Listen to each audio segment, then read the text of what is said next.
ரோஜாஸ் கிச்சனை நீங்கள் என்ன சப்ஸ்கிரைப் பண்ணலைன்னா சப்ஸ்கிரைப் பட்டனை கிளிக் பண்ணி பக்கத்தில் இருக்கிற பெல் ஐக்கானே கிளிக் பண்ணிக்கோங்க. அப்போ தான் எங்கள் வீடியோலாம் ஃபஸ்ட்டு பார்க்க.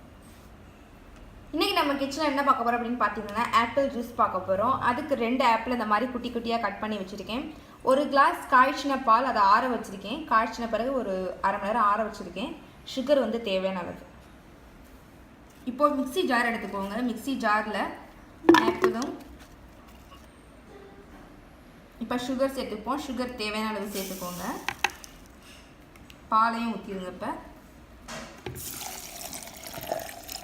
ஒரு கிளாஸ் பால் ஊற்றிக்கோங்க.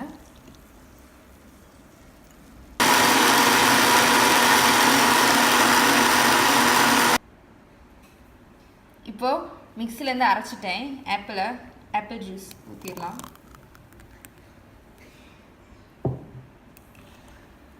இப்போது சிம்பிள் ஆப்பிள் ஜூஸ் ரெடி ஆயிடுச்சு.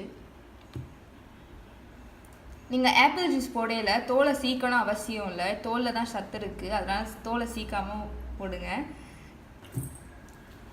இப்போது ஆப்பிள் ஜூஸ் ரெடி. ரொம்ப சிம்பிள் அண்ட் ஈஸி. கண்டிப்பாக வீட்டில் ட்ரை பண்ணி பாருங்கள். அவ்வளோ சத்து உடம்புக்கு ஆப்பிள் ஜூஸ். இந்த வீடியோ பிடிச்சிருந்தா லைக் பண்ணுங்கள். உங்கள் ஃப்ரெண்ட்ஸும் பார்க்கணுச்சா ஷேர் பண்ணுங்கள். மறந்துடாமல் சப்ஸ்கிரைப் பண்ணலாம் கிளிக் பண்ணிடுங்க. தேங்க்யூ.